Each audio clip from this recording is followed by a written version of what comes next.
ilaahay baan ku dhaartay weynidiisa shantan aayadood qofna rabbi kuma baryo ama ha xanuunsanaado ama ha murugeysnaado ama dhagar iyo cadow ha ka cabsanayo ama balaayo kale iyo musiibaha ku habsato shantan qofna kuma baryo ilaa ilaahay waa ka ajiibaa ilaahay lagama xijaabo qofka shantan ilaahay ku barya toos ilaahay isaga ugu soo jawaabo subxaanahu wa tacaala ha ka dibdhicin ilaahay ku bari dhibka ku haystaa noocu doonaba ha noqdee oga bax fadligeeda adoo cidna aysan kuu sheegin noloshaadaad ku arkaysaa fadligay leeyihiin iyo awoodday leeyihiin noloshaadaa ka turjumaysa shanta ayadood ka warramayo ambiyadii rabbi iyo mu'miniintii xaaladaha adag soo maray ayay ka turjumayaan walidaalika nebigu yidhi qof mu'mina kuma baryo ilaahay ilaa ilaahay waa ka ajiibaa waa xatman waaye waaba arrin la ogyahay wax kale ha ku hadlin meel kalena ha fiirin quusna ha samayn waxna ha canaananba keliya intaa bas dheh waa suulaysaa ilaahay baa yidhi qofkii sidaa dhaha naxariis iyo raxmad iyo dekanaasho iyo faraj baa u furnaa waana hanuuninaa arrintiisa meesha ka jirtaan tusnaa assalaamu calaykum waraxmatullaahi wabarakaatu walaalaha barakaysan ee ku xiran badbaada channel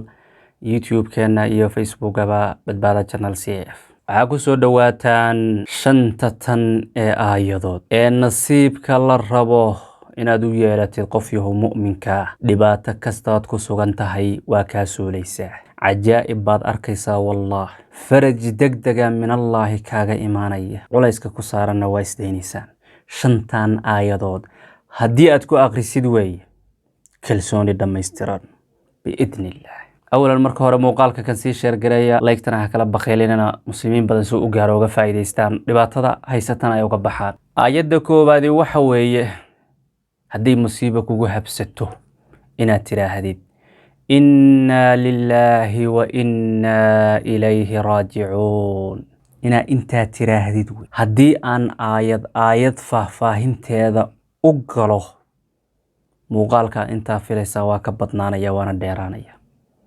markaan ku kaaftooma inaan kuu sheego aayadda bas fadligeeda adoo cidna aysan kuu sheegin noloshaadaad ku arkaysaa fadligay leeyihiin iyo awoodday leeyihiin noloshaadaa ka turjumaysa innaa lilaahi wa innaa ilayhi raajicuun suuratulbaqara ilaahay ku yidhi 156 aayadda ka dambaysa rabbi wuxuu yidhi ulaa'ika calayhim salawaatu min rabbihim waraxma wa ulaa'ika hum lmuhtaduun waa aayadda koobaad musiiba hadday ku haleesho musiiba kugu dhacdo ilaahay dhinaca naga marsiiya masaa'ibka kala duwane innaa lilaahi wa innaa ilayhi raajicuun si fiicanna waa akhri dadku waa khaldaan akhrinteeda inna lilaahi way dhahaan maya innaa lilaahi wa innaa ilayhi raajicuun wax kale ha ku hadlin meel kalena ha fiirin quusna ha samayn waxna ha canaananba keliya intaa bas dheh waa suulaysaa ilaahay baa yidhi qofkii sidaa dhaha naxariis iyo raxmad iyo dekanaasho iyo faraj baa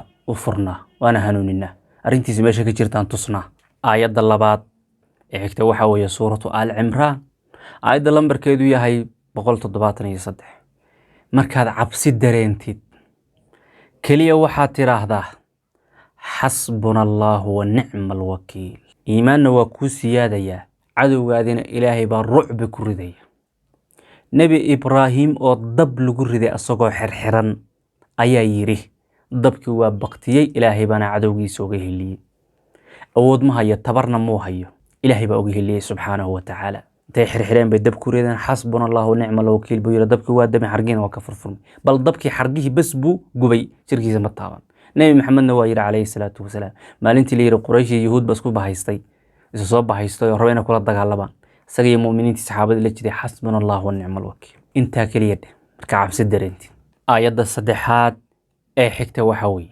haddii cudur uu kugu habsaday xanuun ilaahay uma baahna xanuunka inaad u sheegtid malaariya ahaysa dhiikar baa ahaya lafa xanuun baa uma baahna keliya waxaad tidhahdaa rabbi annii masaniya duru wa anta arxamu araaximiin waa garanaysaan shanta ayadood ka warramayo ambiyadii rabbi iyo mu'miniintii xaaladaha adag soo maray ayay ka turjumayaan waa ayuub sala allahu calayhi wasalam nebi ayuub oo rafaaday oo sanado badan xanuun sariirta la saarnaa ilaa dadkii oo dhan ay ku naceen ayaa markii dambe yidhi rabbi annii masaniya duru wa anta arxamu araaximiin dhibba ay taabtay oo haya dulqaadkiina waa iga dhammaaday adiguna waxaa tahay arxamu araaximiin hadal kale uma baahnaba ilaahay baa caafiyey subxaanahu wa tacaala aayadda 83 ee suuratul ambiyaa aayadda afraad isla suuraddaas suuratul ambiyaa aayadda lambarkeedu yahay 87 ألا إله إلا أنت سبحانك إني كنت من الظالمين. waxay ku saabsantahay haddii muruga aad dareemaysid allaa ilaaha ilaa anta subxaanaka innii kuntu min adaalimiin. intaa keliya dheh. ayuub oo dhibaato badan, nabi ayuub calayhi salaam dhibaato qabsatay weyn, murug iyo walwal iyo culays oo dhan iskugu yimid, ayaa yiri ilaahay baana faraj ku siiya degdega. sidaasaana mu'min kasta ilaahay ugu siinaya. walidaalika nebigu yiri qof mu'mina kuma baryo ilaahay ilaa ilaahay waa ka ajiiba. waa xatman waaye, waaba arrin la ogyahay. aayadda shanaad aayadahaya waxa weeye wa ufawidu amrii ila allah ina allaha basiirun bilcibaad. jawaabta ilaahay ka timi waa maxay? fawaqaahu allahu sayi'aati maa makaruu. tanna waxay ku saabsan tahay haddaad dareentid in dhagar lagu tegayo, makri lagu abaabulayo, tabardarrana aad dareemaysa, yacni waxaad isku difaacdid aada haysan, cid ku difaacaysa aysan jirin, makri iyo dhagarna lagu tegayo. wa ufawidu amrii ila allah. ilaahay baa taladaada intaad duuduubtaad u dhiibtay. ilaahay baana makriga iyo dhibaatadaasi kaa ilaalinaya. waxayna aayaddaani ku saabsan tahay mu'minkii reer fircawn, suuratu Ghaafir aayadda 44. markii loo sheegay in fircawn iyo ciidamadiisa ay abaabulayaan dhagar asaga loo tegayo, ayuu yidhi ilaahay baan talada u dhiibtay. ilaahayna waa ka ilaaliyay, waa ka badbaadiyay. qof kastoo mu'mina ilaahay sidaas ayuu u yeelayaa. aayadahan qisay lahaayeen ee shanta ah qarnigii afraad dhacday ee hijriga, waxayna qisadaasi ku saabsanayd nin ka mid ah aalubeytka nebi moxamed oo lagu magacaabo shariif. ashraaftii ama dadka aalubeytka ee masar degay ee halkaasi ku dhintay ayuu ka mid ahaa. xaalad baa qabsatay, dayn tiro badan baa lagu yeeshay. waxay gaartay arrintiisu heer xabsi la dhigo. qofkii daymaysnaa oo xabsi la dhigayna dhibaatadu dareemaya waa garanaysaa. habeenkii xabsiga u hoyday rasuulka ilaahay moxamed calayhi salaatu wasalaam ayaa riyo ugu yimid. markaasaa waxa uu ku yiri nebi moxamed inaad daymaysan tahay oo sidaa lagu soo xiray miya? suu yidhaahaa rasuulka ilaahay calayhi salaatu wasalaam. mu'miniinta hore nebi moxamed haba dhintee calayhi salaatu wasalaam xiriir baa kala dhexeeyey. inagoo kale ma ahayn, dee waa naga iimaan iyo cibaado iyo taqwo badnaaye. wuxuu yidhi xaggee ka jirtaa ama xaggee ku ilowday shanta aayadood ee ilaahay aan laga xijaabin, ee qofka ilaahay ku barya toos ilaahay usoo jawaabo, xitaa uusan malaa'ig wakiilan. markaasaa wuxuu yidhi rasuulka ilaahay ii sheeg, waan rabaaye dhibkaan oga bixi. shantan aayadood aan idiin sheegay ayuu u sheegay. wuxuu yidhi waxaan hurdada ka toosay anoo shantii aayadood xafidsan oo og meelaha qur-aanka ka jira. waan akhriyey wiil. xoogaa kadib waxaa ii yimid dad aanan garanayn, xabsigaybaga soo saareen.